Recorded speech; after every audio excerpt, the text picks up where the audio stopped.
Right now at 6, a teenage girl is found dead in Grant County, and the sheriff's office is calling her death suspicious. We're live sharing details surrounding this case. And a semi-driver is charged, accused of hitting a bus full of children while driving under the influence. And attorneys for the city are puzzled after the developer of the Judge Doyle Square project files a lawsuit. We are looking into this legal move tonight at 6.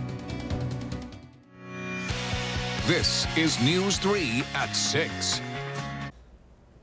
Good evening. Thanks for joining us. New details are released in an interstate crash that left 20 people hurt, many of them children, last month. Our Keely Arthur has a closer look at the court documents in this case. That's right. Prosecutors say the truck driver, Wayne Murphy, likely took too much anti-anxiety medication, causing the crash. But one of the most alarming things to come out of this report is that the driver showed little remorse for his actions, according to that complaint.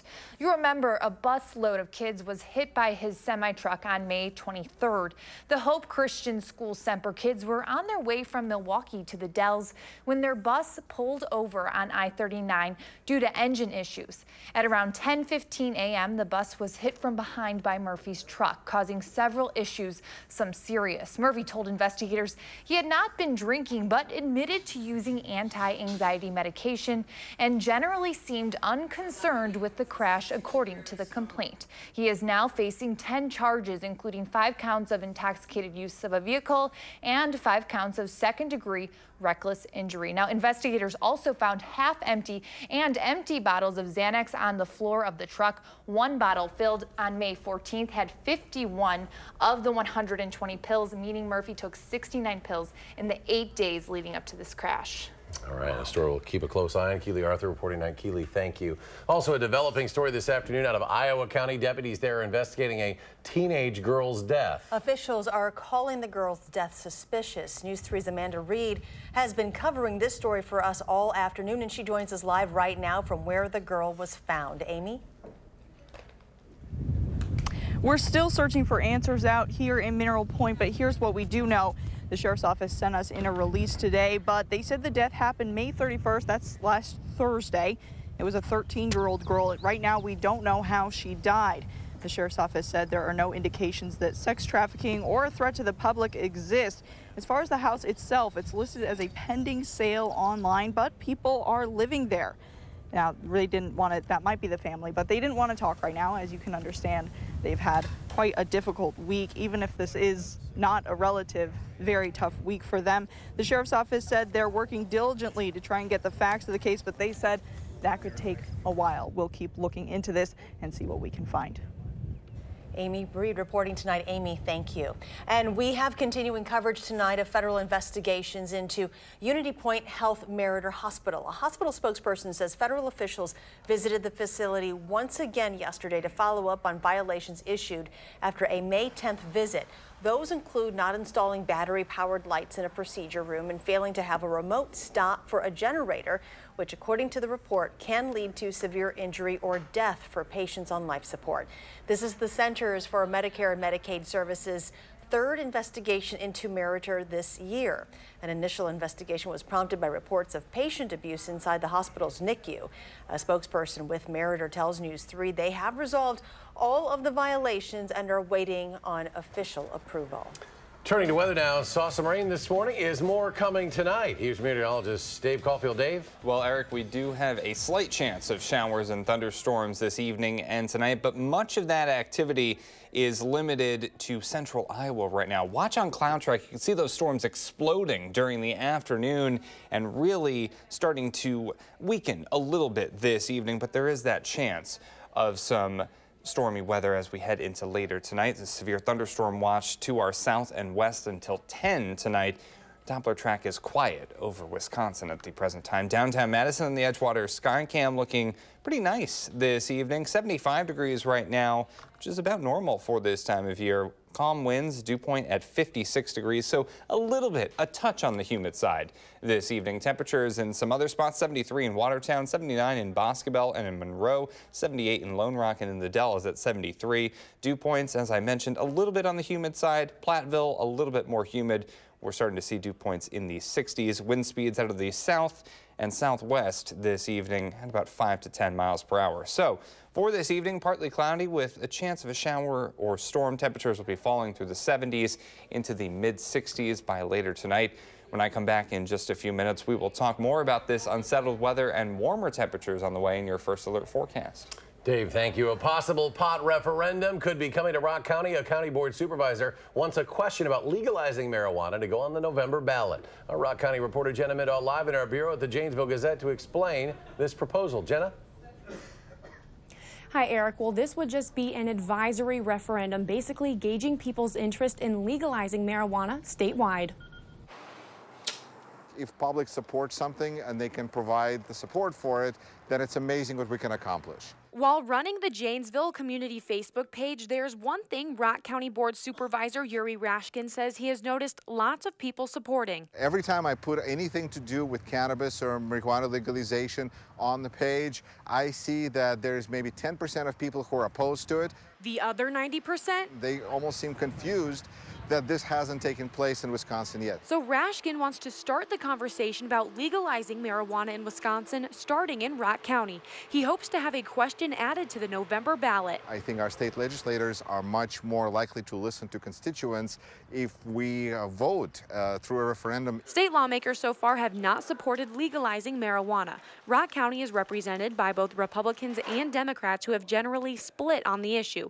In 2016, a Marquette Law School poll showed 59% of state residents thought marijuana should be legal and regulated. I think it's great, especially working at a smoke shop. I see a lot of customers who come in, looking for, marijuana products, knowing that it's a medical benefit that they will receive. Kyle Walsh supports Rashkin's proposal and says marijuana is a much safer alternative than drugs like heroin and should be legalized. Marijuana is a really beautiful thing, especially with opiates, painkillers. It's a really dangerous drug, and marijuana is 100% non-addictive. If the Rock County Board approves the question for the November ballot, it would just be advisory. Elected officials at the state level would have to decide what to do with the results.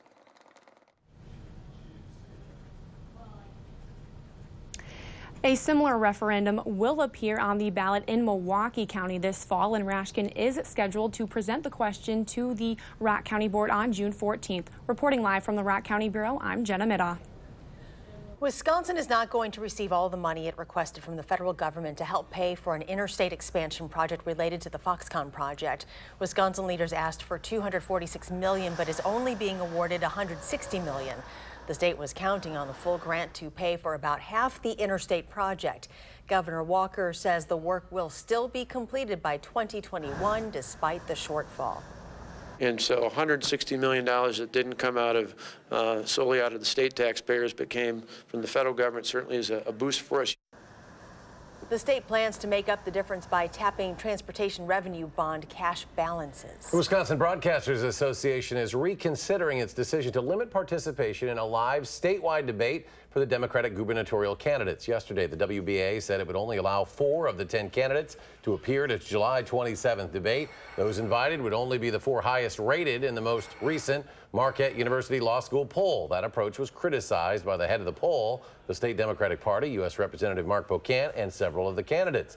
Even Republican Governor Scott Walker says he thinks it would be a mistake to limit the debate. Today, the WBA tweeted it has heard the concerns and is, quote, considering its options. It said that a statement would be coming within days. Dane County Sheriff Dave Mahoney is expected to formally announce his campaign for re-election tomorrow. He will talk to reporters tomorrow right around 1 o'clock outside the City County building. Sheriff Mahoney was first elected to his position in 2006 after the retirement of longtime Sheriff Gary Hamblin. The University of Wisconsin System Regents are set to approve a new budget. The budget would increase student fees as well as room and board costs.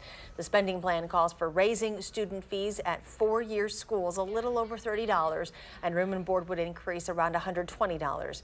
The Regents are expected to approve the 2018-2019 budget today at UW-Milwaukee. And just into our newsroom, a company has moved into the old Oscar Mayer office space. Reich Brothers Holdings of Los Angeles bought the Madison property from Kraft Heinz last year. Reich Brothers is now leasing the space to Total Administrative Services Corporation, known as TASC. The Madison company moved into part of the former Oscar Mayer office space at the beginning of this month. Madison City Attorney says he is puzzled by a lawsuit over the Judge Doyle Square project downtown. The development company that is building part of the project is suing the city. Rose Schmidt is here to explain the controversy. Rose? That's right, Eric. City leaders told us last month that they needed to build what Beitler Real Estate couldn't. Now that development company says it wasn't consulted on that plan. It's hard to miss it as you drive by, the giant hole in the ground. That's a parking garage the city is building. The controversy, though, is about what's supposed to go on top of it, a structural slab known as the podium. It has an additional 2 floors of parking and retail spaces. City leaders claim Beitler Real Estate officials told them it would be too expensive for the development company to build the structure, so instead the city decided to build the podium. Last month, Common Council unanimously approved spending $11 million to do so. Mayor Paul Soglin made the case that night. We have to make sure that if the developer doesn't complete this portion of it, that we complete it. It means spending an additional $11 million. But Beitler Real Estate says in court filings they weren't consulted on that plan, and the city building the podium violates their development agreement. City Attorney Mike May disagrees and tells us he believes their defense of the case is strong. Alder Mike Bevere tells me the city is not hitting the pause button on this project. The Urban Design Commission is meeting this evening to discuss design plans for the podium, despite the lawsuit. We reached out to Beitler's attorneys but have not heard back. The mayor's office referred our questions back to the city attorney. Live in the WISC-TV newsroom, I'm Rose Schmidt. Developing within the last 30 minutes, Trek Bicycle has reached a settlement with the family of late Saturday Night Live star Chris Farley. A federal lawsuit was filed against the Wisconsin-based company for naming its Fat Tire bikes Farley. A spokesman for Trek says the settlement was reached today and says the terms are confidential, but the company can continue making Farley bikes. The lawsuit alleged Trek misappropriated Farley's name and traded on his Fat Guy brand of comedy. Chris Farley was born and raised in Madison. He died in Chicago in 1997 from a drug overdose. A new flight option out of the Dane County Regional Airport is bringing new opportunities to Madison. And a bad apple won't stop Bucky Badger. We were there as a statue was restored. That's next at 6.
Starting tomorrow, people will be able to take a nonstop flight from Madison to San Francisco. There are a number of companies here in Madison that do business on the West Coast on a regular basis, and now they have a faster way to get there. The flight will be between 4 and 5 hours long. Ticket prices vary depending on where you look and what dates you'll be traveling.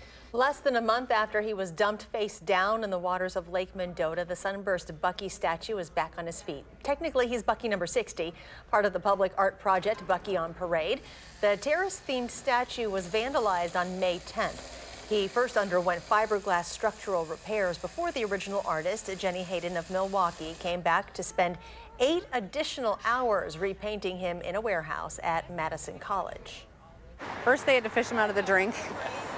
And ironically, I'd been worried that no one would see his back painting because he was so close to the lake that people couldn't really get behind him.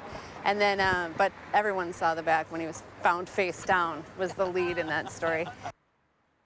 Still no word on who vandalized the statue. Part of the proceeds from the Bucky on Parade project benefit UW basketball coach Greg Gard's charity, Guarding Against Cancer. And still ahead at 6, the Milwaukee Bucks are sharing some of the new things you'll find at their new arena. And changes are coming to this year's Summerfest. The new band in place just in time for the musical festival start when News 3 at 6 returns. Unsettled weather settles into southern Wisconsin into the weekend. I'll let you know the few times the umbrella can stay home in your forecast.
The Milwaukee Bucks are talking about some of the new features of their new arena. The Bucks are offering a gender-neutral option, which will accompany dozens of men's and women's restrooms. The Bucks front office believes owning the future requires forward thinking.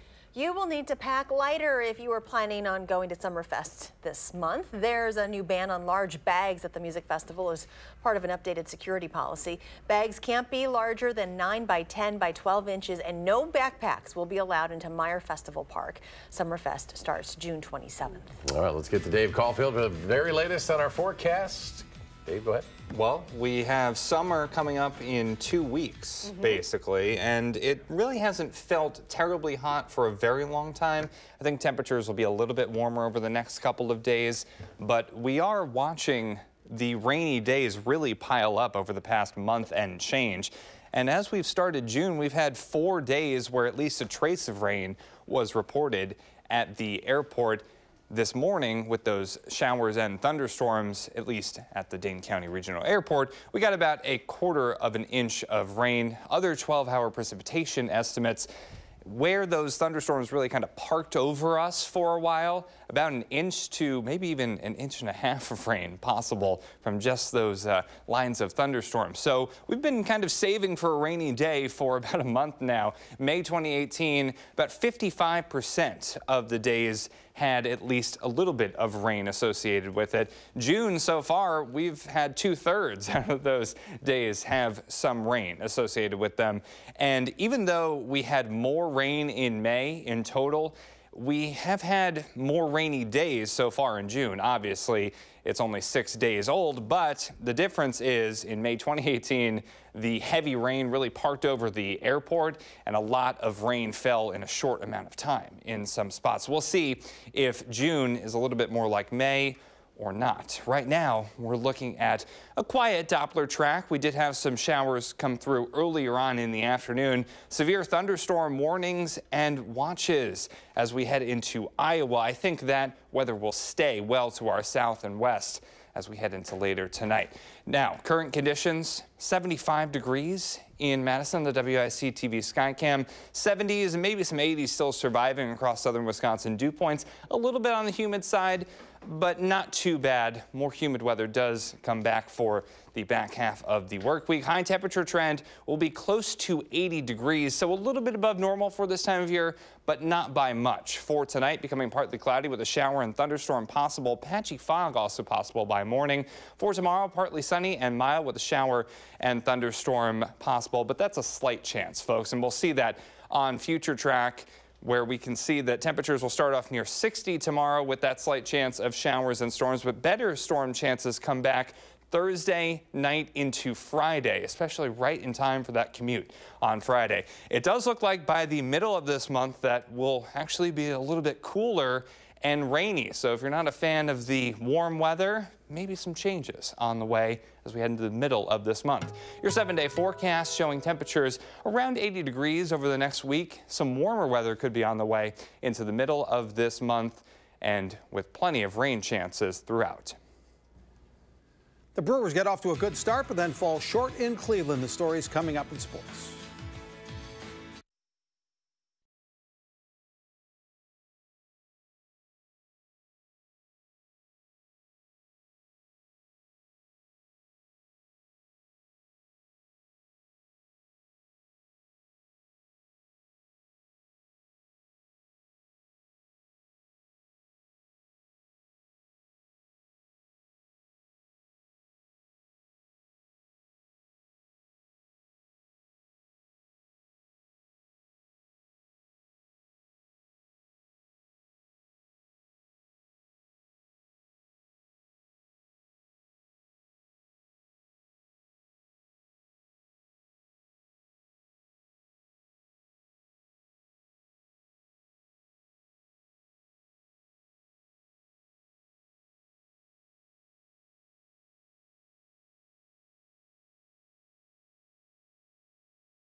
The Brewers hadn't lost 2 games in a row since April, but now they've lost 3 in a row. This afternoon in Cleveland, they take the lead in the 3rd inning. Travis Shaw leads the Brewers and runs batted in. This is his 38th this season. That scores Christian Yelich, 1-0 Brewers. But Jeremy Jeffress has been human lately, and he has another rough day in relief of Chase Anderson. Jose Ramirez, who homered last night, drives in the game-winning run today. Final score, Indians 3, Brewers 1. So with the loss, the Brewers' lead in the NL Central shrinks to just a game and a half over the Cubs, who host the Phillies tonight at Wrigley. The Brewers have a day off tomorrow, then they'll open a weekend series in Philadelphia Friday night. The Packers wrap up their 3rd and final OTA tomorrow. Next up after that is a mandatory minicamp that starts June 12th in Green Bay. Aaron Rodgers' contract and long-term future in Green Bay has been a topic of much discussion lately. Rodgers says he's not worried about that or the reports of what those contract discussions have been like. The 34-year-old Rodgers has always said he wants to play into his 40s, and he'd like that to be with the Green Bay Packers. Every player would love to be able to pick when and how they finish up. That usually doesn't happen, though. So I'm going to try and play as well as I can for a number of years, and hopefully it's here the entire time. I got 2 years left on my deal, so I don't have a drop-dead date. I expect to play at a, MVP caliber level this year like I do every year, and, I'm not worried about it. The WIA State Softball Tournament begins at Goodman Diamond tomorrow. They're sure hoping for good weather. There are 7 games scheduled both Thursday and Friday, with the 5 championship games on Saturday. We have 4 local teams playing. Undefeated Sun Prairie gets it started in Division I quarterfinals tomorrow morning at 10 against Appleton North. On Friday, Poinette and Westfield meet in the Division III semifinals at noon, and then Friday at 4:30, Portage in the Division II semifinals against Whitnall, all at Goodman Diamond. Game 3 of the NBA Finals tonight in Cleveland. Golden State has a 2-0 lead in the series. They'll tip Game 3 tonight just after 8 o'clock our time. French Open tennis. Yeah, that's Mike Tyson. Mike Tyson. His 9-year-old daughter is a rising star in tennis, apparently, so he watches tennis. Let's listen to one of the quarterfinals for the women today. Yes, listen.